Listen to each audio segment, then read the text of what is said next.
한국을 그저 운 좋은 추격자로 보셨습니까?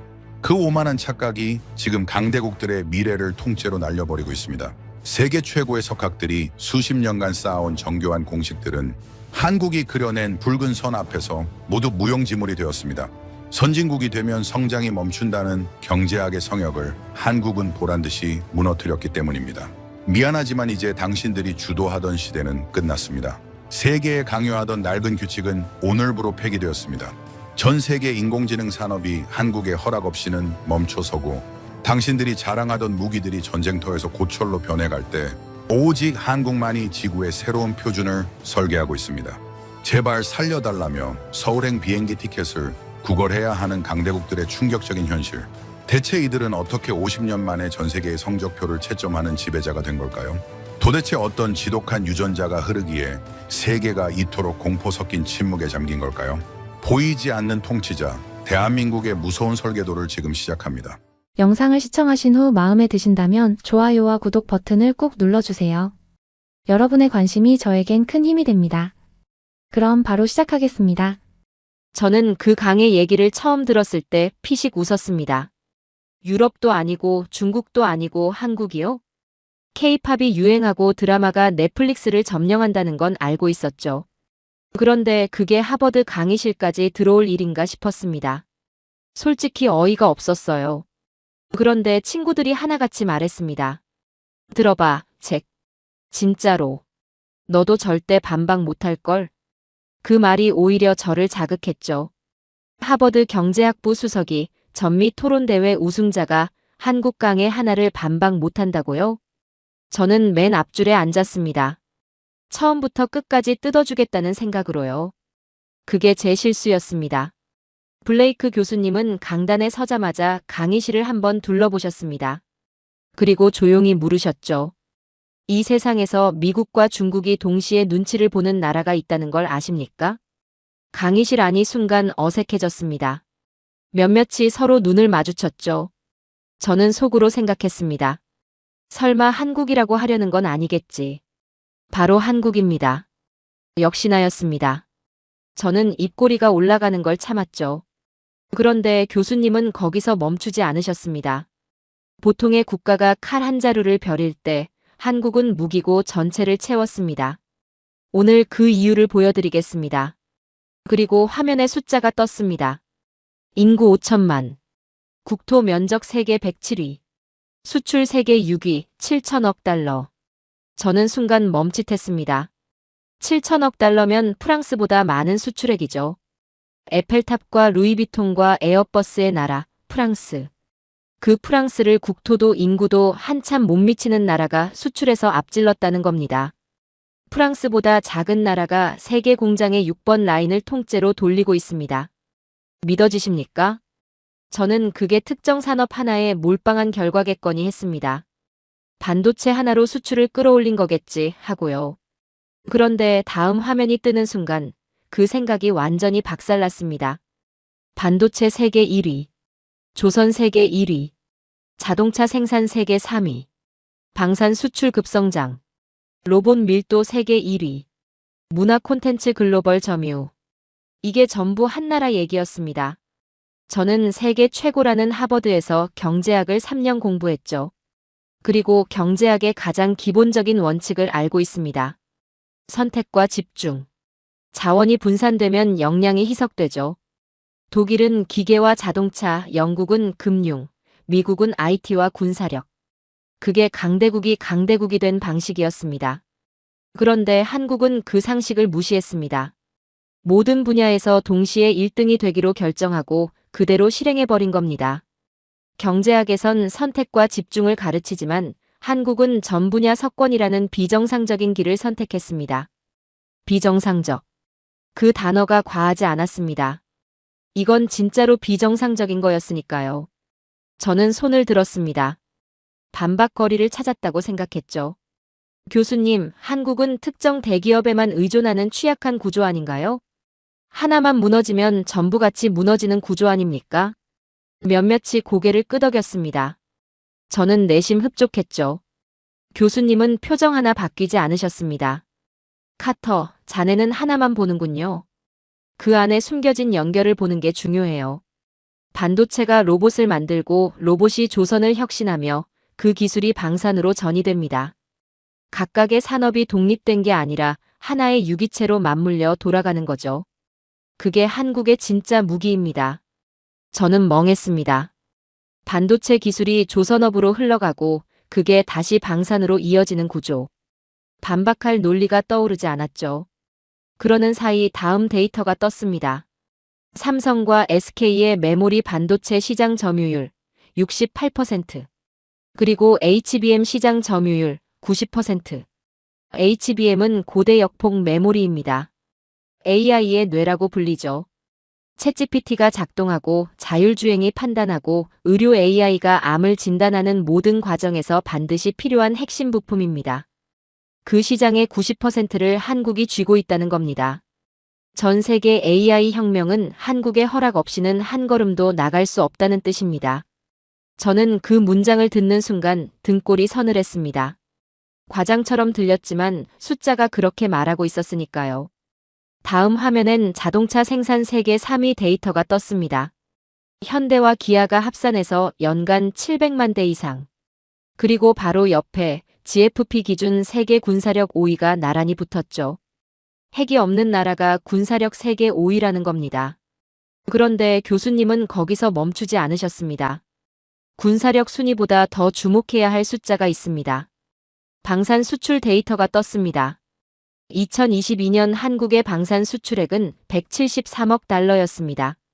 불과 몇 년 전까지만 해도 세계 방산 시장에서 존재감조차 없던 나라였죠. 그런데 지금 폴란드가 계약서에 도장을 찍었고 루마니아가 줄을 섰고 노르웨이가 손을 들었습니다. 중동의 부국들이 한국 무기를 사겠다고 기다리고 있고 유럽 전역에서 한국산 무기 체계를 검토하는 회의가 동시다발로 열리고 있죠. 왜 그럴까요? 한국 무기는 실전형입니다. 수십 년간 세계에서 가장 긴장된 전선, 한반도에서 검증된 무기 체계죠. 책상 위에서 설계만 한 무기가 아니라는 겁니다. 게다가 납기가 빠릅니다. 유럽 방산 업체들이 몇 년씩 걸리는 계약을 한국은 몇 달 안에 이행해버리죠. 실전 검증, 압도적 납기, 합리적 가격. 이 세 가지를 동시에 충족하는 나라가 한국 말고 없다는 겁니다. 제조업에 꽂힌 자동차와 국가 생존의 끝인 군사력을 동시에 탑 클래스로 올린 나라는 역사상 유일합니다. 그리고 지금 한국 방산은 이제 막 시작했을 뿐입니다. 현재 추세라면 머지않아 세계 방산 3위권 진입은 시간 문제입니다. 역사상 유일. 그리고 이제 시작. 그 두 문장이 겹치는 순간 강의실 안의 공기가 달라졌습니다. 월스트리트 저널이 한국은 모든 산업의 규칙을 새로 쓰고 있다고 보도했다는 기사가 떴습니다. 그리고 원전 건설 단가 비교가 이어졌죠. 한국의 원전 건설 비용은 미국과 프랑스의 절반 수준이었습니다. 같은 성능을 절반 가격에 짓는다는 얘기였죠.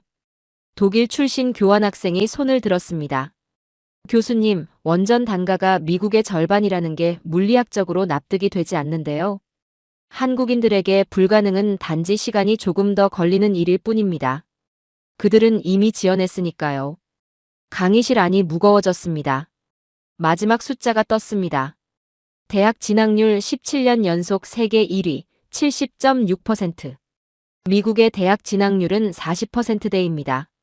한국은 그 2배에 가까운 비율로 인재를 대학으로 밀어넣고 있었죠.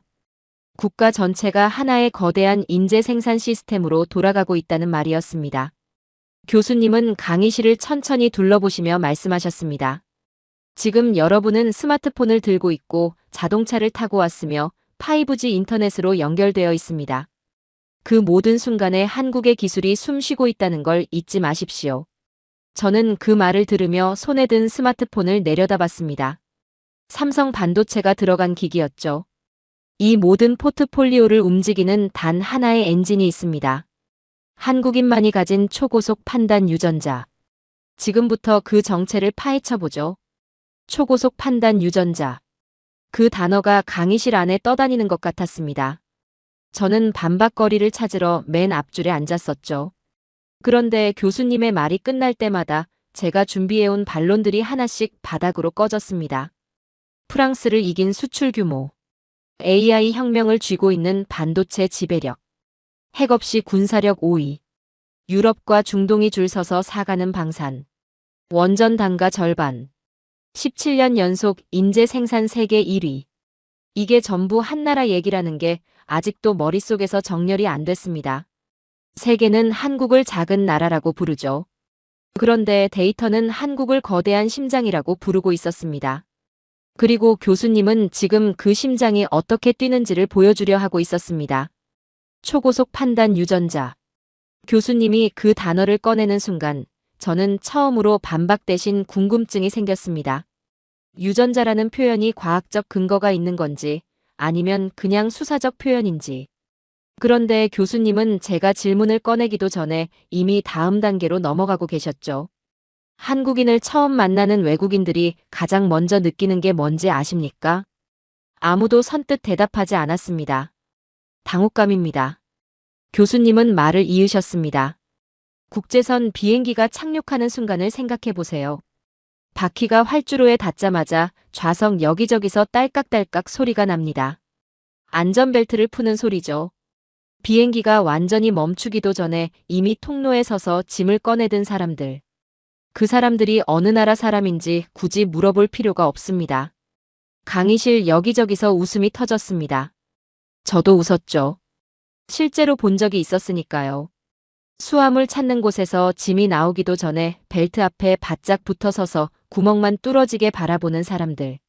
출국 심사줄에 가장 먼저 나타나 있는 사람들. 전부 한국인들입니다. 한 학생이 말했습니다. 저도 봤어요.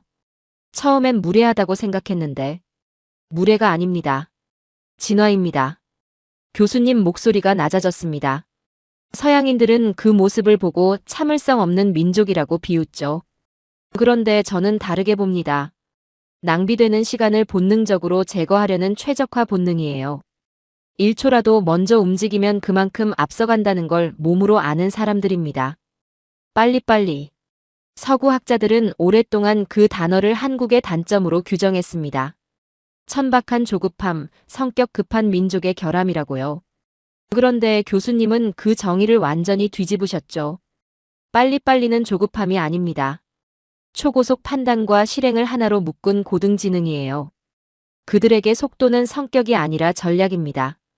저는 그 순간 머릿속에서 뭔가가 재배열되는 느낌이 들었습니다. 조급함과 민첩함은 다르죠. 그런데 저는 그동안 한국의 속도를 전자로만 읽고 있었던 겁니다. 그렇다면 이 속도는 어디서 온 걸까요? 교수님이 강의실을 둘러보셨습니다. 한국이 5,000년 역사 동안 외세의 침략을 받은 횟수가 얼마나 되는지 아는 분 있습니까? 몇몇이 손을 들었습니다. 임진왜란, 병자호란, 일제강점기. 굵직한 사건들을 말했죠. 교수님은 고개를 저으셨습니다. 기록에 남은 것만 최소 900번입니다. 강의실이 순간 조용해졌습니다. 900번. 그 숫자가 주는 무게가 달랐습니다. 평균으로 치면 5년마다 한 번씩 외적이 쳐들어온 셈이었죠. 우물쭈물하는 자는 노예가 되거나 죽었습니다. 0.1초의 판단 착오가 곧 멸망이었던 환경 속에서 수천 년을 버텨온 겁니다. 그 지옥 같은 생존 환경이 빚어낸 게 바로 직관적 지능이에요. 빨리빨리는 그 역사가 유전자에 새긴 흔적입니다. 저는 그제야 이해가 됐습니다. 공항에서 안전벨트를 가장 먼저 푸는 사람들. 짐이 나오기도 전에 벨트 앞에 서 있는 사람들. 그게 무례도 아니고 조급함도 아니었습니다. 수천 년의 생존이 몸에 새겨진 결과였던 거죠. 교수님이 말을 이으셨습니다. 독일 지멘스와 삼성을 비교한 연구가 있습니다. 똑같은 규모의 경영 현안이 발생했을 때 독일 이사회는 2주간 회의를 열었어요. 안건을 검토하고 리스크를 분석하고 보고서를 작성하고 다시 검토하는 과정을 거쳤죠. 그동안 삼성 실무진은 어떻게 했을까요? 아무도 대답하지 않았습니다. 현장에서 이미 문제를 해결하고 다음 프로젝트로 넘어가 있었습니다. 그 말이 끝나자마자 저는 펜을 내려놨습니다. 받아 적는 게 의미 없다는 생각이 들었거든요. 이건 이론이 아니라 실제로 벌어지고 있는 일이었으니까요. 분석하는 사람과 실행하는 사람이 싸우면 누가 이깁니까? 시장은 항상 실행한 사람의 손을 들어줬습니다. 그리고 한국은 그걸 국가 단위로 실천한 유일한 나라예요. 한 학생이 손을 들었습니다. 교수님, 그런 속도가 부실을 낳지는 않나요? 충분히 검토하지 않고 밀어붙이면 사고가 나지 않습니까? 교수님은 잠시 그 학생을 바라보셨습니다. 카터, 자네도 같은 생각인가요? 저는 솔직히 고개를 끄덕였습니다. 합리적인 반론이라고 생각했으니까요. 그 질문, 저도 20년 전에 했었어요. 그런데 지금 한국의 원전 건설 단가를 보면 답이 나옵니다. 미국과 프랑스의 절반 가격으로 짓는데 안전 등급은 세계 최고 수준이죠. 속도 위에 정밀함까지 이식한 겁니다. 한국은 빠르게 실패하고 빠르게 수정하고 빠르게 완성합니다. 그 사이클이 남들의 한 번 도전보다 훨씬 많은 학습을 만들어내는 거예요. 그리고 이렇게 덧붙이셨죠. 파이낸셜 타임스가 이런 말을 했습니다. 한국인은 미래를 기다리지 않는다. 오늘 당장 미래를 설계하고 내일 아침에 배달한다. 그 문장이 강의실 안에 잠시 떠다녔습니다. 저는 미국인입니다. 미국은 세계에서 가장 강한 나라죠. 그런데 그 미국이 2년을 논쟁하는 동안 한국은 이미 결과물을 들고 나타난다는 게 현실이었습니다. 교수님은 계속하셨습니다. IMF 외환위기 때 한국은 전 세계에서 가장 빠르게 무너졌습니다. 그런데 동시에 가장 빠르게 일어섰어요. 금 모으기 운동 하나로 국민이 자발적으로 외채를 갚기 시작했죠. 금융위기 때도 팬데믹 때도 마찬가지입니다. 전 세계에서 가장 먼저 반등하는 나라. 그게 한국입니다. 위기에서도 그 유전자는 멈추지 않아요. 30년 주기로 찾아온 위기들. 그때마다 세계가 한국의 몰락을 예상했고 한국은 매번 그 예상을 비웃으며 일어섰죠. 자네가 0.1초를 우습게 여길 때 한국은 그 0.1초를 모아 반도체 시장의 68%를 삼켰습니다. 독일인이 완벽한 도면을 그리는 동안 한국인은 이미 건물을 다 짓고 인테리어를 고민하고 있었어요. 저는 그 말을 들으며 제가 준비해온 논리들이 또 하나씩 무너지는 걸 느꼈습니다. 속도는 결함이 아니었습니다. 전략이었죠. 수천 년의 생존이 빚어낸 돈으로도 교육으로도 복제할 수 없는 것이었습니다. 이 유전자는 살 수가 없습니다. 어떤 나라도 교과서로 가르칠 수 없어요. 수천 년의 사투가 빚어낸 오직 한국인만이 가진 것입니다. 저는 그 순간 한 가지 생각이 들었습니다. 이 민족이 전쟁터에서는 어떠했을까? 이 속도와 이 판단력이 극한의 전장에서 발휘됐을 때 어떤 결과를 만들어냈을까? 그 답을 교수님은 이미 준비하고 계셨습니다. 교수님이 강의실을 한번 둘러보셨습니다. 그리고 천천히 입을 여셨죠. 전 세계에서 가장 조용한 저승사자들이 누구인지 아십니까? 아무도 대답하지 않았습니다. 바로 베트남전의 한국군이었습니다. 화면에 숫자가 떴습니다. 1대 100. 한국군 한 명이 쓰러질 때 적군은 100명이 죽었습니다. 인류 전쟁사에서 이런 교환 비율은 거의 기록된 적이 없어요. 한 학생이 손을 들었습니다. 교수님, 그 수치 출처가 어디인가요? 미국 국방부 공식 전쟁 기록입니다. 그리고 베트콩 내부에는 이런 교전 수칙이 있었어요. 한국군과는 절대 싸우지 마라. 확실한 승리가 아니면 즉시 퇴각하라. 이게 베트콩들 사이에서 성경처럼 통하던 말이었습니다. 강의실이 굳었습니다. 미군이 헬기와 포격으로 전쟁을 치를 때 한국군은 야간 매복과 근접전으로 정글을 장악했습니다. 무기의 문제가 아니었죠. 정신의 문제였습니다. 900번의 침략을 버텨온 민족이 전장에 나갔을 때 어떤 모습이었는지 그 숫자 하나가 모든 걸 말해주고 있었습니다. 그들은 적을 제압하는 게 아니라 싸울 의지 자체를 뿌리째 뽑아버렸습니다. 전쟁이 시작되기 전에 이미 이긴 군대였어요. 교수님은 잠시 말을 멈추셨습니다. 그리고 이렇게 물으셨죠. 그 병사들이 전쟁이 끝나고 집으로 돌아왔습니다. 총을 내려놨죠. 그리고 무엇을 들었을까요? 아무도 대답하지 않았습니다. 용접기를 들었습니다. 망치를 들었습니다. 그리고 세계 건설 시장 전체를 전장으로 바꿔버렸죠. 그 문장이 강의실 안에 무겁게 깔렸습니다. 전장에서 증명된 결사적 집념이 산업 현장에 그대로 이식됐습니다. 퇴로 없는 결단력, 극한의 집중력, 죽기 살기로 밀어붙이는 실행력. 총을 내려놨을 뿐 그들은 여전히 전쟁 중이었습니다. 다만 전장이 정글에서 공장으로, 사막으로, 바다로 바뀌었을 뿐이었죠. 교수님이 다음 장면을 꺼내셨습니다. 1970년대 중동을 떠올려 보세요. 40도를 넘나드는 모래바람 속에서 24시간 교대 근무를 하며 사막의 스카이라인을 바꿔놓은 사람들이 있었습니다. 두바이의 빌딩들, 사우디의 도로들, 그 콘크리트 안에 한국 근로자들의 땀이 녹아 있어요. 그들은 더위를 핑계대지 않았습니다. 모래바람을 이유로 삼지 않았죠. 그저 지었습니다. 뉴욕타임스가 이런 말을 했습니다. 한국은 민간 기업의 탈을 쓴 거대한 군대다. 그들이 목표를 정하면 시장은 초토화된다. 강의실 안에서 누군가 낮게 탄성을 흘렸습니다. 교수님은 계속하셨습니다. 경부고속도로를 아십니까? 독일 아우토반과 비슷한 규모의 도로입니다. 독일은 그 도로를 짓는데 7년이 걸렸어요. 전 세계 엔지니어들도 최소 그 정도는 걸릴 거라고 했죠. 그런데 한국은 2년 6개월 만에 완공했습니다. 한 학생이 말했습니다. 그렇게 빨리 지으면 부실 공사 아닌가요? 그 고속도로가 지금도 한국 물류의 혈관으로 50년 넘게 쓰이고 있습니다. 한국인들의 답은 항상 같아요. 잠을 안 자면 가능하다. 그리고 교수님은 화면을 바꾸셨습니다. 정주영 회장의 이야기였습니다. 조선소도 없는 나라가 배를 수주하러 영국에 갔습니다.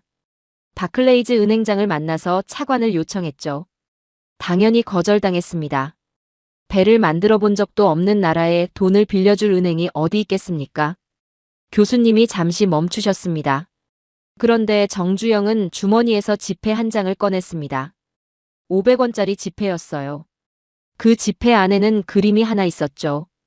거북선이었습니다. 그는 이렇게 말했어요. 우리는 이미 400년 전에 철갑선을 만들었습니다. 그 피가 우리 안에 흐르고 있습니다.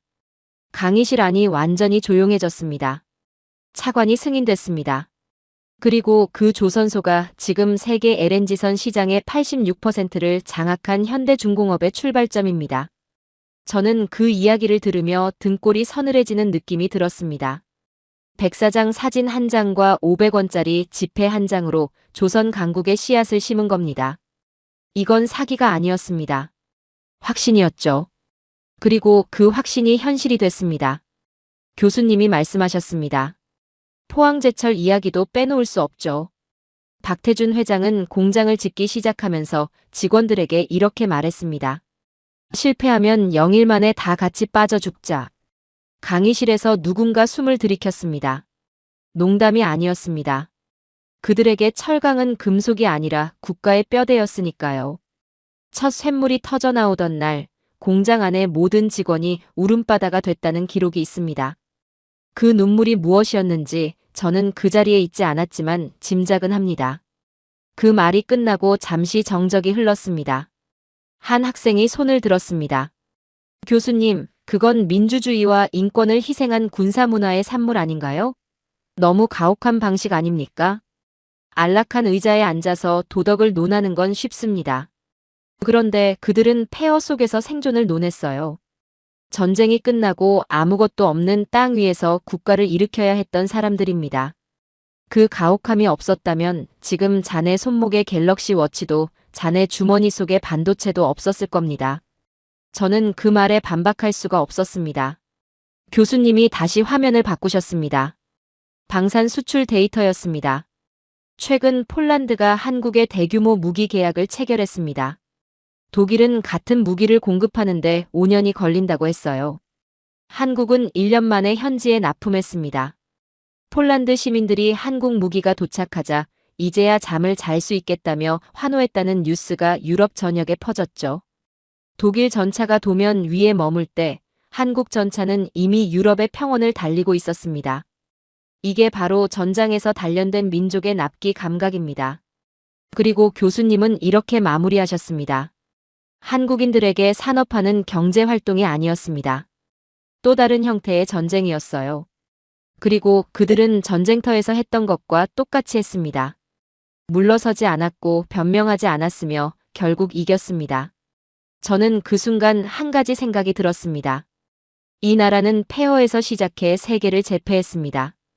그런데 정점에 도달한 나라들이 흔히 빠지는 함정이 있죠. 안주입니다. 성공한 나라들은 대부분 거기서 멈췄습니다. 역사상 가장 위험한 함정이 무엇인지 아십니까? 성공입니다. 저는 순간 의아했습니다. 성공이 함정이라는 게 무슨 말인지 바로 와닿지 않았죠. 대부분의 나라는 1등이 되는 순간 멈춥니다. 당연한 거예요. 올라오느라 지쳤고 이제 누릴 자격이 있다고 느끼니까요. 영국이 그랬고 스페인이 그랬으며 일본이 그랬습니다. 정상에 도착한 순간 샴페인을 터뜨렸고 그게 그들의 마지막 축배가 됐죠. 그런데 한국은 1등이 되는 순간 공포를 느낍니다. 저는 그 말을 듣는 순간 뭔가 이상하다고 생각했습니다. 1등이 됐는데 왜 공포를 느끼는 거죠? 누군가 내 뒤에 바짝 붙었다는 지독한 불안. 그게 한국인에게 1등의 의미입니다. 안도가 아니라 경보음이에요. 그래서 그들은 정상에서 엔진을 교체합니다. 그 말이 끝나자마자 화면이 바뀌었습니다. 낡고 부서진 기계 부품들이 유리 케이스 안에 전시된 사진이었습니다. 박물관처럼 보였죠. 한국의 한 중견기업 연구소입니다. 이 안에는 녹아내리고 부서진 초기 실험 모델들이 전시되어 있어요. 보통 회사라면 창고 구석에 처박아 두거나 폐기했을 것들이죠. 그런데 한국의 엔지니어들은 그것들을 당당히 내걸었습니다. 우리의 진짜 자산은 이 실패들이다 라고 말하면서요. 저는 그 장면을 보며 솔직히 낯설었습니다. 미국 기업 문화에서 실패는 감추는 것이니까요. 성과만 내세우고 실패는 덮어두는 게 일반적이었죠. 일본을 보십시오. 결함을 숨기다가 쇠락한 기업들이 줄을 섰습니다. 도요타, 소니, 샤프. 한때 세계를 호령하던 이름들이 왜 지금 한국 기업들의 그늘에 있는 건지 아십니까? 실패를 은폐하는 문화 때문입니다. 반면 한국은 실패를 데이터로 변환해서 전 직원이 공유합니다. 실패가 쌓일수록 더 강해지는 구조예요. 한 학생이 손을 들었습니다. 교수님, 실패를 장려한다지만 한국 사회는 여전히 패자에게 가혹하지 않나요? 실패한 사람이 다시 일어서기 어려운 구조라고 들었는데 그게 어떻게 혁신의 동력이 될 수 있는 건가요? 사회적 시선은 가혹할 수 있어요. 그런데 한국의 시스템은 실패한 엔지니어의 뇌를 절대로 그냥 버리지 않습니다. 그 사람이 쌓은 실패의 데이터, 그 경험이 다음 프로젝트의 출발점이 되죠. 사람은 가혹하게 다뤄도 그 사람의 실패 경험은 철저하게 보존합니다. 그게 한국식 혁신 시스템의 본질이에요. 그리고 교수님은 HBM 이야기를 꺼내셨습니다. AI의 뇌, 고대 역폭 메모리. 그 시장의 90%를 한국이 쥐고 있다는 건 아까도 언급했습니다. 그런데 그게 어떻게 가능했는지는 몰랐죠. 10년 전으로 돌아가 보겠습니다. 한국의 엔지니어들이 HBM 개발을 시작했을 때 주주들이 들고 일어났습니다. 이게 팔리겠냐고요. 시장이 없다고. 미국과 일본의 전문가들도 마찬가지였습니다. 안 될 거라고 했죠. 그런데 한국은 10년을 밀어붙였습니다. 실패를 거듭하면서도 멈추지 않았어요. 그리고 AI 혁명이 터지는 순간 그 10년의 실패가 전부 자산이 됐습니다. 지금 엔비디아가, 마이크로소프트가, 구글이 한국 없이는 아무것도 못하는 이유가 바로 그 10년입니다. 저는 그 말을 들으며 가슴이 서늘해졌습니다. 세계가 안 된다고 할 때 혼자 10년을 버텼다는 게, 그리고 그 버팀이 결국 세계를 손에 쥐었다는 게. 교수님이 다음 데이터를 꺼내셨습니다. 한국의 산업용 로봇 밀도를 보겠습니다. 노동자 1만 명당 로봇 1012대. 세계 평균의 7배입니다. 강의실 안에서 누군가 낮게 휘파람을 불었습니다. 그런데 더 중요한 건 숫자가 아니에요. 한국은 인간의 노동력을 로봇으로 대체하는 게 아닙니다. 인간의 지능을 로봇의 속도에 이식하는 겁니다. 반도체 클린룸에서는 사람보다 로봇이 더 많아요. 그 공간에서 인간과 기계가 오직 데이터로만 대화하며 움직이죠. 그게 한국이 반도체 수율 세계 1위를 유지하는 방식입니다. 그리고 이렇게 덧붙이셨습니다. 5G 속도를 보겠습니다. 한국은 세계 1위입니다. 그런데 왜 한국이 이 인프라에 집착하는지 아십니까? 한국인에게 로딩 시간은 단순한 불편이 아닙니다. 국가적 손실이자 모욕이에요. 그 정서가 세계에서 가장 빠른 인터넷 환경을 만들어냈고 그 인프라 위에서 AI 산업과 스마트 팩토리와 자율주행이 동시에 자라고 있는 겁니다. 월스트리트 저널이 이런 말을 했습니다. 한국은 선진국이 된 이후에 더 배고파진 유일한 나라다. 그들은 풍요를 누리는 법을 잊은 것 같다. 강의실 안에서 웃음이 터졌습니다. 그런데 그 웃음 속에 묘한 긴장감이 섞여 있었죠. 웃을 일이 아닙니다. 이게 바로 한국이 선진국의 함정을 피한 방식이에요. 배고픔을 잃지 않은 겁니다. 교수님은 화면을 바꾸셨습니다. AI 6G 자율주행의 국제표준회의 데이터였습니다. 과거에 한국은 서구가 만든 규칙을 따랐습니다. ISO 표준, 기술 규격, 산업 기준. 전부 유럽과 미국이 정했고 한국은 그 아래에서 움직였죠. 그런데 지금 그 판이 바뀌고 있습니다. AI 표준 회의에서 6G 규격 논의에서 자율주행 기준 설정에서 의사봉을 두드리는 사람들이 한국인입니다. 게임의 룰이 이제 서울에서 쓰이기 시작했어요. 저는 그 말을 들으며 뭔가 근본적인 것이 바뀌고 있다는 느낌이 들었습니다. 규칙을 따르는 나라와 규칙을 만드는 나라. 그 둘 사이의 격차는 숫자로 표현할 수 없는 것이었죠. K뷰티를 보겠습니다. 프랑스가 수백 년간 지배해온 미국 화장품 시장에서 지금 한국이 점유율 1위입니다. 어떻게 가능했을까요? 미국 인플루언서가 한 제품의 반응을 보이면 한국 기업은 2주 안에 관련 신제품을 기획하고 생산해서 배송까지 완료합니다. 프랑스 기업이 회의 일정을 잡는 시간에 한국은 이미 시장을 선점해버리는 거죠.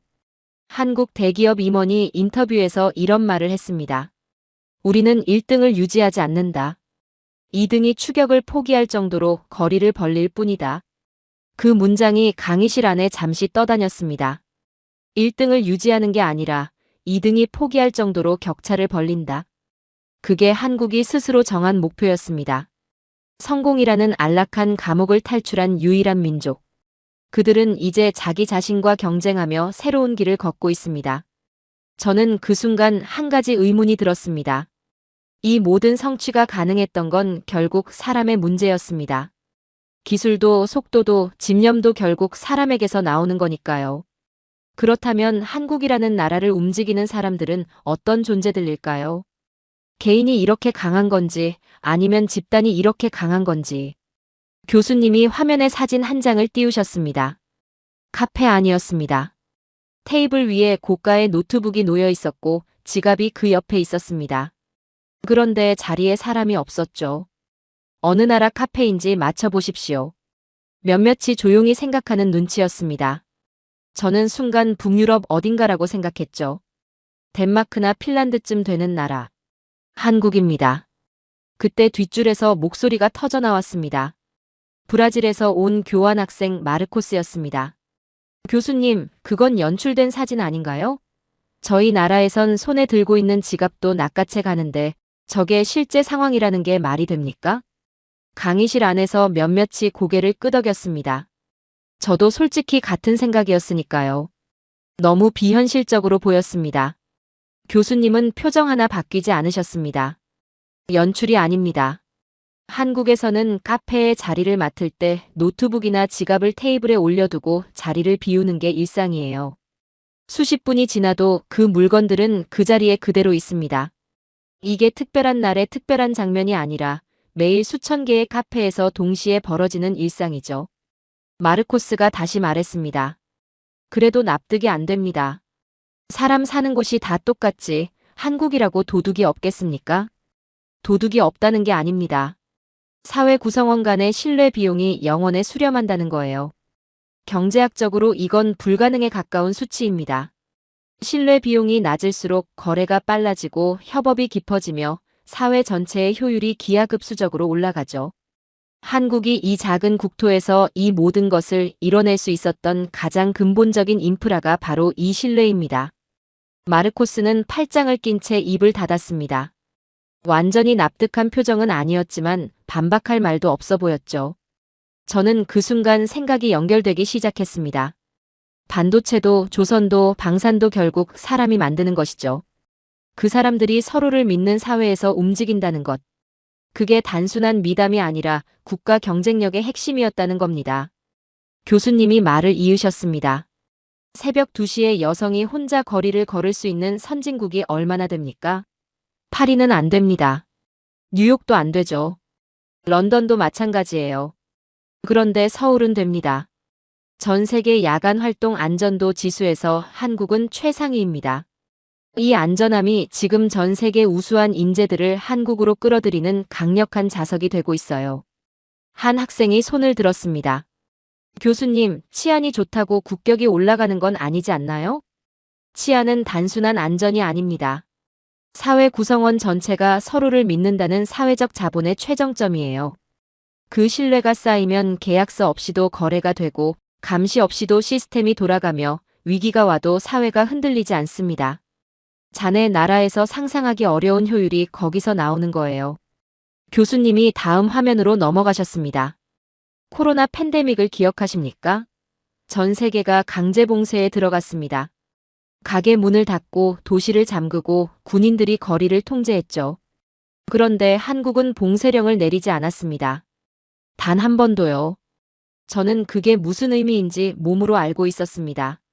미국은 봉쇄했고 유럽도 봉쇄했으며 저도 그 기간을 집 안에서만 보냈으니까요. 어떻게 가능했을까요? 국민들이 자발적으로 움직였기 때문입니다. 정부가 강제하기 전에 이미 마스크를 쓰고 거리를 유지하고 IT 기반 방역 시스템에 자발적으로 협조했어요. 서구의 자유가 방종으로 흐를 때 한국의 자유는 책임으로 빛났습니다. 그 차이가 국격을 갈랐죠. 마르코스가 이번엔 조용히 물었습니다. 그게 가능했던 이유가 뭔가요? 문화적인 특성입니까? 신뢰입니다. 정부를 믿고 이웃을 믿고 시스템을 믿는 사회에서만 가능한 일이에요. 그 신뢰는 하루아침에 만들어지지 않습니다. 수십 년간 쌓아온 사회적 자본의 결과죠. 교수님이 다음 화면으로 넘어가셨습니다. 디지털 거버넌스 세계 1위. 한국 정부의 행정 시스템을 보겠습니다. 여권 갱신, 세금 납부, 복지 신청, 부동산 거래. 이 모든 것을 스마트폰 하나로 24시간 처리할 수 있습니다. 서구 선진국들이 서류 하나 처리하는데 3주가 걸릴 때 한국은 3분 안에 끝냅니다. 에스토니아가 디지털 정부의 선두주자로 불렸지만 지금 그 자리도 한국이 가져갔어요. 저는 그 말을 들으며 미국 정부 서비스를 떠올렸습니다. 여권 하나 갱신하는데 몇 달씩 걸리는 나라. 그게 부끄러워지는 순간이었죠. 전 세계 기업들 사이에서 흥미로운 공식이 생겼습니다. 한국에서 통과되면 전 세계에서 통과된다는 말이죠. 한국 소비자들은 세계에서 가장 까다롭고 가장 빠르게 반응하며 가장 정확하게 트렌드를 읽습니다. 그래서 글로벌 기업들이 신제품을 한국 시장에 먼저 내놓는 거예요. 한국 소비자의 반응이 곧 세계 시장의 나침반이 됐습니다. 그리고 교수님은 비영어권 문화 이야기를 꺼내셨습니다. 영어라는 거대한 장벽이 있습니다. 전 세계 문화 콘텐츠 시장은 수백 년간 영어권이 지배해왔죠. 할리우드, 영미 팝, 영어 소설. 그 장벽을 깨고 비영어권 콘텐츠로 전 세계 문화 시장을 장악한 나라가 등장했습니다. 한국입니다. 이제 전 세계 대중문화의 표준이 서울에서 결정되고 있어요. 마르코스가 조용히 말했습니다. 저희 나라 젊은이들도 다 한국 문화를 따라가고 있습니다. 처음엔 이해가 안 됐는데 오늘 강의를 들으니 왜 그런지 알 것 같습니다. 강의실 안이 잠시 조용해졌습니다. 교수님이 한 학생의 도발을 받으셨습니다. 교수님, 한국의 높은 교육열과 경쟁은 결국 저출산이라는 파국을 부르지 않았습니까? 그게 지속 가능한 나라입니까? 인구의 숫자만 보면 그렇게 보이죠. 그런데 저는 인구의 밀도와 역량을 봅니다. 한 명의 한국인이 만드는 부가가치는 다른 나라 여러 명분입니다. 그들은 이제 노동이 아니라 지능으로 국가를 돌리고 있어요. 로봇이 생산하고 AI가 설계하며 인간은 그 위에서 전략을 짜는 구조로 이미 전환 중입니다. 저출산은 도전이지만 한국은 그 도전조차 혁신의 이유로 삼을 겁니다. 월스트리트 저널이 이런 말을 했다는 기사가 떴습니다. 한국은 이제 벤치마킹의 대상이 아니라 인류가 도달해야 할 디지털 유토피아의 시제품이다. 저는 그 문장을 읽으며 강의실에 들어오던 순간을 떠올렸습니다. 피식 웃으며 앉았던 맨 앞줄. 한국이라는 나라를 얕봤던 그 순간. 그게 얼마나 무지한 오만이었는지 이제는 부끄럽기까지 했습니다. 세계는 한국을 작은 나라라고 부르죠. 그런데 지금 이 강의실에서 확인한 건 달랐습니다. 한국은 이미 전 세계가 따라야 할 표준이 되어 있었습니다. 그런데 교수님의 눈빛은 아직 끝나지 않았다고 말하고 있었습니다. 지금까지 본 것들이 전부가 아니라는 듯이요. 한국이 단순히 규칙을 잘 따르는 나라가 아니라 이제 그 규칙 자체를 새로 쓰고 있다는 것을. 규칙을 쓰는 자가 세상을 지배합니다. 강의실 안이 순간 조용해졌죠. 지난 100년을 생각해 보세요. 미국과 유럽이 규칙을 썼습니다. 기술 표준을 정하고 무역 질서를 설계하고 금융 시스템을 구축했죠. 한국은 그 규칙을 받아 적는 쪽이었어요. 배우고 따라가고 인정받으려 했습니다. 그런데 지금 그 펜이 한국의 손으로 넘어가고 있습니다. 저는 그 말을 듣는 순간 뭔가 근본적인 전환이 일어나고 있다는 느낌이 들었습니다. 규칙을 따르는 나라와 규칙을 만드는 나라. 그 둘 사이의 간극은 숫자로 표현되지 않는 종류의 것이었죠. HBM 이야기를 다시 해보죠. 엔비디아의 젠슨 황 회장이 삼성 반도체 공장을 방문했을 때 직접 친필 사인을 남겼어요. 세계 최고의 AI 반도체 기업 총수가 부품 공급사를 찾아가 경의를 표한 겁니다. 그게 지금 한국이 서 있는 위치예요. 저는 그 장면을 상상하며 입이 벌어졌습니다. 젠슨 황이 누굽니까? AI 혁명의 심장부를 쥔 사람이죠. 그 사람이 한국 공장 앞에서 고개를 숙였다는 겁니다. 6G입니다. 차세대 무선통신 표준. 지금 전 세계 기술 강국들이 이 표준을 선점하려고 치열하게 싸우고 있죠. 표준을 선점한다는 건 미래의 모든 무선 기기가 자국의 규칙 위에서 작동하게 된다는 뜻이었습니다. 6G 국제 표준 기술 제한 건수에서 한국이 세계 최상위권을 달리고 있어요. 앞으로 여러분이 쓸 모든 무선 통신 기기는 한국이 만든 규칙 위에서만 작동하게 될 겁니다. 스마트폰도 자율주행차도 스마트 공장도 전부요. 그때 저는 손을 들었습니다. 교수님, 구글이나 애플 같은 플랫폼은 여전히 미국이 장악하고 있지 않습니까? 한국은 결국 부품 공급처일 뿐 아닌가요? 강의실 안에서 몇몇이 고개를 끄덕였습니다. 나름 날카로운 지적이라고 생각했죠. 교수님은 잠시 저를 바라보셨습니다. 카터, 플랫폼은 앱일 뿐이에요. 그런데 한국은 그 앱이 돌아가는 물리적인 토대와 혈관을 통제하고 있습니다. 혈관을 쥔 자가 심장의 운명을 쥐는 법이죠. 구글이 아무리 강해도 한국의 반도체 없이는 서버가 돌아가지 않아요. 애플이 아무리 화려해도 한국의 배터리와 디스플레이 없이는 아이폰이 존재하지 않습니다. 플랫폼은 껍데기예요. 그 껍데기 안에 흐르는 피가 한국산입니다. 저는 그 순간 반박할 말이 없었습니다. 완전히 맞는 말이었으니까요. ISO를 아십니까? 국제표준화기구입니다. 전 세계 기술과 제품의 규격을 정하는 곳이죠. 과거에 한국 전문가들은 이 회의에서 구석에 앉아 받아 적기 바빴어요. 그런데 지금 그 기구의 핵심 의장단을 한국인들이 장악하고 있습니다. 한국인의 승인 없이는 어떤 신기술도 글로벌 표준이 될 수 없는 시대가 온 거예요. 마르코스가 낮게 중얼거렸습니다. 규칙을 받아 적던 나라가 이제 규칙을 쓰는 나라가 됐다는 건데. 정확합니다. 전기차를 보죠. 지금 유럽과 미국의 자동차 회사들이 전기차를 만들 때 배터리 규격을 어디에 맞춥니까? 한국이에요. 충전 방식과 안전 기준을 한국이 주도하고 있습니다. 폭스바겐이, BMW가, 포드가 한국의 배터리 규격에 맞춰 차 설계를 바꾸고 있어요. 세계 최고의 자동차 강국들이 한국의 기준에 맞춰 설계도를 다시 그리는 겁니다. 독일 출신 교환학생이 눈살을 찌푸렸습니다. 자국 자동차 산업이 한국 기준에 맞춘다는 말이 불편했겠죠. 그런데 반박하지 않았습니다. 사실이었으니까요. 스마트 시티입니다. 사우디아라비아의 네옴시티, 인도네시아의 신수도 건설. 이 거대한 프로젝트들의 뼈대가 되는 디지털 행정 시스템과 교통 시스템을 한국이 설계하고 있어요. 모래벌판 위에 한국의 디지털 행정망이 깔리고 그 위에 도시가 세워지는 겁니다. 도시라는 거대한 유기체의 운영체제를 한국이 설치하고 있는 거죠.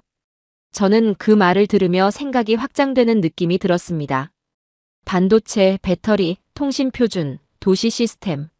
이게 전부 한국이 규칙을 쓰고 있는 영역들이었으니까요. 바이오를 보겠습니다. 전 세계 제약회사들이 신약을 개발하면 어디서 만듭니까? 한국의 바이오 위탁 생산 공장입니다. 한국은 지금 바이오 의약품 위탁 생산 세계 1위예요. 인류의 수명을 연장하는 신약들이 한국의 공장을 거치지 않고서는 세상에 나올 수 없다는 뜻이죠.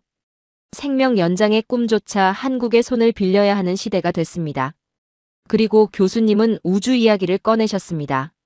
한국이 독자 개발한 누리호가 우주로 올라갔습니다. 다누리호가 달 궤도에 진입했죠. 단순한 우주 개발이 아닙니다. 적에도 위성통신 시장의 표준을 선점하기 위한 싸움에 한국이 뛰어든 거예요. 그리고 수소 경제와 차세대 소형 원전 규격까지 한국이 선도하고 있습니다. 탄소 중립 시대의 새로운 규칙을 한국이 먼저 쓰고 있는 거죠. 블룸버그의 기사가 화면에 떴습니다. 한국은 조용히 세계 경제의 핵심 기반을 장악했다. 그들은 싸우지 않고 이기는 법을 알고 있다. 교수님이 강의실을 한번 둘러보셨습니다. 과거에 한국은 서구의 정답지를 베꼈습니다. 그런데 이제는 한국이 쓴 문제가 전 세계의 시험지가 됐어요. 여러분 손에 든 최신 스마트폰의 속도와 지능. 그 모든 규칙은 한국의 연구소에서 이미 몇 년 전에 결정된 겁니다. 한국의 표준을 거부한다는 건 현대 문명이라는 기차에서 스스로 내리겠다는 선언과 같아요. 저는 그 말을 들으며 강의실에 처음 들어오던 순간을 떠올렸습니다. 피식 웃으며 앉았던 맨 앞줄. 한국이라는 나라를 얕봤던 그 오만함. 추격의 시대는 끝났습니다. 세계는 이제 한국이 닦아놓은 길 위를 달리고 있었죠. 그런데 교수님의 눈빛은 아직 끝나지 않았다고 말하고 있었습니다. 한국의 젊은 세대가 무너지고 있다는 말 들어보셨습니까? 서구 언론들이 그렇게 씁니다. 한국 청년들이 지쳐있다고, 포기하고 있다고요. 그런데 저는 그 기사들을 볼 때마다 이런 생각이 듭니다. 데이터를 제대로 본 건지 의심스럽다고요. 저는 그 말에 귀가 쫑긋해졌습니다. 솔직히 저도 한국 젊은이들이 극심한 경쟁에 지쳐 무너지고 있다는 이야기를 들어본 적이 있었으니까요. 지금 미국과 유럽의 젊은이들 사이에서 유행하는 게 뭔지 아십니까? 조용한 퇴사입니다. 최소한만 하고 더 이상 애쓰지 않겠다는 거죠. 번아웃을 피하겠다며 스스로 속도를 줄이는 세대예요. 그런데 같은 시기 한국 젊은이들 사이에서 유행한 문화가 있습니다. 새벽 5시에 일어나 운동하고 공부하고 자기계발로 하루를 꽉 채우는 삶의 방식이죠. 신처럼 바지런하게 산다는 의미의 문화입니다. 그게 실제로 유행한다고요? 누군가 물었습니다. 데이터가 증명합니다. 한국 청년들의 자기계발 지출, 독서 모임 참여율, 직무교육 수강 시간. 전부 세계 최상위권이에요. 서구의 청년들이 풍요에 취해 속도를 줄일 때 한국의 청년들은 부모의 성취를 발판 삼아 더 높은 곳을 겨냥하고 있습니다. 포기가 아니라 가속이죠. 저는 그 대조가 머릿속에 선명하게 그려졌습니다. 조용한 퇴사 대 새벽 기상. 같은 시대, 같은 나이, 전혀 다른 방향이었습니다. 교수님이 말을 이으셨습니다. 부모 세대가 무엇을 만들었는지 생각해 보세요. 반도체를 만들었고 철강을 세웠으며 조선소를 일으켰습니다. 국가의 뼈대를 세운 거죠. 그런데 자녀 세대는 그 뼈대 위에 무엇을 올리고 있습니까? 문화를 올리고 AI를 올리고 있어요. 부모가 만든 하드웨어 위에 자녀들이 소프트웨어를 얻는 겁니다. 그 시너지가 지금 세계가 본 적 없는 조합을 만들어내고 있죠. 강의실 안이 조용해졌습니다. e스포츠를 보겠습니다. 전 세계 e스포츠 대회에서 가장 많은 상금을 가져가는 나라, 가장 많은 챔피언을 배출하는 나라가 어딥니까? 한국입니다. 단순히 게임을 잘하는 게 아닙니다. e스포츠는 0.1초 단위의 판단과 팀 전체의 전략적 협업이 맞물리는 두뇌 전쟁이에요. 한국인의 초고속 판단 유전자의 디지털 직관까지 더해진 세대가 전 세계 e스포츠를 장악하고 있는 겁니다. 상금 규모만 수천억 원에 달하는 대회에서 한국 선수들이 트로피를 들어올리는 장면이 이제는 낯설지 않아요. 마르코스가 고개를 끄덕였습니다. 저희 나라에서도 e스포츠 팬들은 다 한국 선수들을 최고로 칩니다. 어릴 때부터 한국 선수처럼 되고 싶다고 하죠. 그리고 이 디지털 감각은 e스포츠에만 머물지 않습니다.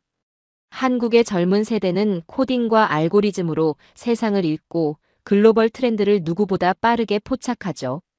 미국과 유럽의 럭셔리 브랜드들이 지금 한국 젊은 층의 눈치를 봅니다. 왜 그럴까요? 한국 젊은이들의 안목이 곧 지구의 표준이 되어버렸기 때문이에요. 그들이 외면하면 트렌드가 죽고 그들이 선택하면 트렌드가 삽니다. 저는 그 말을 들으며 잠시 생각에 잠겼습니다. 소비 트렌드를 이끄는 세대가 동시에 기술을 이끄는 세대라는 게 보통 일이 아니었으니까요. 교수님이 화면을 바꾸셨습니다. 창업을 보겠습니다. 과거 한국 청년들의 꿈은 대기업 입사였어요. 안정적인 직장, 좋은 복지. 그런데 지금 한국 최고 대학의 졸업생들이 선택하는 길이 달라지고 있습니다. 우주 스타트업, 바이오 벤처, 딥테크 기업. 안정을 버리고 불확실성 속으로 뛰어드는 청년들이 늘고 있죠. 실리콘밸리를 위협하는 한국 테크 스타트업들이 글로벌 무대에서 수천억 원의 투자를 받고 시장을 열어가고 있어요. 한 학생이 손을 들었습니다. 교수님, 그렇게 강한 세대라면 왜 한국이 세계에서 출산율이 가장 낮은 나라가 된 건가요? 결국 소멸하는 것 아닙니까? 교수님은 그 학생을 잠시 바라보셨습니다. 숫자를 보는 눈과 밀도를 보는 눈은 다릅니다. 한 명의 한국인 엔지니어가 세계 최고 수준의 자동화 시스템을 제어할 때 그 한 명이 만들어내는 부가가치가 얼마인지 계산해 봤습니까? 머릿수가 줄어드는 건 분명 도전입니다. 그런데 한국은 그 도전을 회피하지 않아요. 로봇이 생산하고 AI가 설계하며 인간은 그 위에서 전략을 짜는 구조로 이미 전환 중이죠. 그들은 머릿수가 아니라 지능의 총량으로 승부하는 나라입니다. 그리고 교수님은 최근 흐름 하나를 꺼내셨습니다. 브레인 드레인이라는 말을 아십니까? 인재가 빠져나가는 현상이죠. 개발도상국에서 선진국으로 인재가 유출되는 걸 그렇게 부릅니다. 그런데 지금 한국에서는 반대 현상이 일어나고 있어요. 전 세계의 젊은 천재들이 한국으로 모여들고 있습니다. K혁신에 합류하기 위해 한국의 기술 생태계 안에서 함께 뛰기 위해 서울을 선택하는 외국인 인재들이 늘고 있죠. 두뇌가 빠져나가는 나라가 아니라 두뇌가 유입되는 나라로 바뀌고 있는 겁니다. 마르코스가 조용히 말했습니다. 저도 솔직히 한국에서 일해보고 싶다는 생각을 한 적이 있습니다. 기술 수준이나 인프라가 워낙 앞서 있으니까요. 강의실 안에서 몇몇이 고개를 끄덕였습니다. 저도 솔직히 같은 생각이 스쳤죠. 뉴욕타임스의 기사가 화면에 떴습니다. 한국의 젊은 세대는 부모 세대의 헝그리 정신을 스마트 정신으로 진화시켰다. 그들은 더 우아하고 더 무섭게 가속한다. 더 우아하고 더 무섭게. 그 표현이 강의실 안에 잠시 떠다녔습니다. 부모 세대가 생존을 위해 뛰었다면 이들은 지배를 위해 뜁니다. 이 세대 교체는 단절이 아니에요. 무서운 진화죠. 부모가 닦아놓은 고속도로 위에 자기들만의 자율주행차를 올리는 세대입니다. 그 차가 어디까지 달릴 수 있는지 지금 세계 어느 나라도 그 끝을 알지 못합니다. 저는 그 순간 옆자리를 돌아봤습니다. 하버드에서 함께 수업을 듣는 한국인 친구 민수가 생각났습니다. 매일 새벽에 도서관에 나타나 밤늦게까지 자리를 지키던 그 친구. 저는 그를 불쌍하다고 생각했습니다. 너무 힘들게 산다고요. 그런데 틀렸습니다. 그는 고통받는 게 아니었죠. 부모가 세운 제국 위에 자신만의 왕국을 쌓으려는 젊은 사자였던 겁니다. 교수님의 눈빛이 강의실 전체를 훑었습니다. 그 눈빛이 말하고 있었죠. 이제 마지막이 남았다고. 그리고 오늘 강의에서 가장 중요한 이야기가 기다리고 있다고. 교수님이 화면을 끄셨습니다. 지금까지 숫자와 데이터가 쏟아지던 화면이 꺼지자 강의실 안이 갑자기 낯설게 느껴졌습니다. 교수님은 아무 말 없이 강단 앞에 서서 강의실을 천천히 둘러보셨죠. 이제 마지막 질문을 드리겠습니다. 강의실 전체가 숨을 죽였습니다. 한국의 한계는 어디까지일까요? 아무도 대답하지 않았습니다. 저도 마찬가지였죠. 오늘 들은 것들이 머릿속에서 아직 정렬되지 않은 상태였으니까요. 대부분의 나라는 잘 살기 위해 성장합니다. 목표가 있고 그 목표에 도달하면 멈추죠. 그런데 한국은 다릅니다. 그들에게 성장은 목적지가 아닙니다. 살아있다는 증거예요. 멈추는 순간 그들은 존재의 의미를 잃어버리기 때문에 결코 멈출 수가 없는 겁니다. 저는 그 말을 들으며 오늘 강의 내내 쌓인 것들이 하나로 수렴되는 느낌이 들었습니다. 빨리빨리 문화도 전쟁터 같은 공장도 실패를 박물관에 모시는 집념도 새벽을 달리는 젊은 세대도 전부 같은 뿌리에서 나온 것들이었죠. 멈추지 않는다는 것. 제가 25년 동안 국제경제를 연구하면서 가장 이해하기 어려웠던 나라가 한국이었어요. 경제학의 어떤 이론도 한국을 완벽하게 설명하지 못했으니까요. 선진국이 되면 성장이 둔화된다는 이론이 있습니다. 당연한 이야기처럼 들리죠. 그런데 한국은 선진국이 된 이후에 오히려 가속 페달을 더 세게 밟았습니다. 경제학사에서 이런 나라는 한국이 유일해요. 독일 출신 교환학생이 조용히 물었습니다. 교수님, 우리가 잃어버린 열정을 한국은 어떻게 아직도 간직하고 있는 건가요? 그들은 멈추는 법을 배우지 못했기 때문입니다. 아니, 멈출 생각이 아예 없는 거죠. 그리고 교수님은 미래 이야기를 꺼내셨습니다. 2040년을 상상해 보십시오. 미국은 여전히 강합니다. 중국도 거대하죠. 그런데 세계의 모든 기기가 돌아가는 표준, 모든 도시의 운영 시스템, 모든 산업의 규격을 누가 정하고 있습니까? 지금의 흐름대로라면 그 답은 하나입니다. 영토를 넓히지 않고 군대를 보내지 않으며 전쟁을 선포하지 않고도 전 세계의 코드 안에 자신의 이름을 새겨 넣는 나라. 보이지 않는 제국이 완성되는 겁니다. 보이지 않는 제국. 그 표현이 강의실 안에 묵직하게 내려앉았습니다. 지구의 문제가 무엇인지 알고 싶습니까? 한국을 보십시오. 그 문제를 어떻게 해결하는지 알고 싶습니까? 역시 한국을 보십시오. 저출산, 고령화, 에너지 전환, 디지털 격차. 이 문제들을 가장 먼저, 가장 처절하게 겪고 있는 나라가 한국입니다. 그리고 동시에 그 해법을 가장 빠르게 만들어내는 나라도 한국이에요. 한국은 지금 인류의 미래를 먼저 살고 있는 겁니다. 저는 그 문장에서 멈췄습니다. 인류의 미래를 먼저 살고 있다. 과장이 아니었습니다.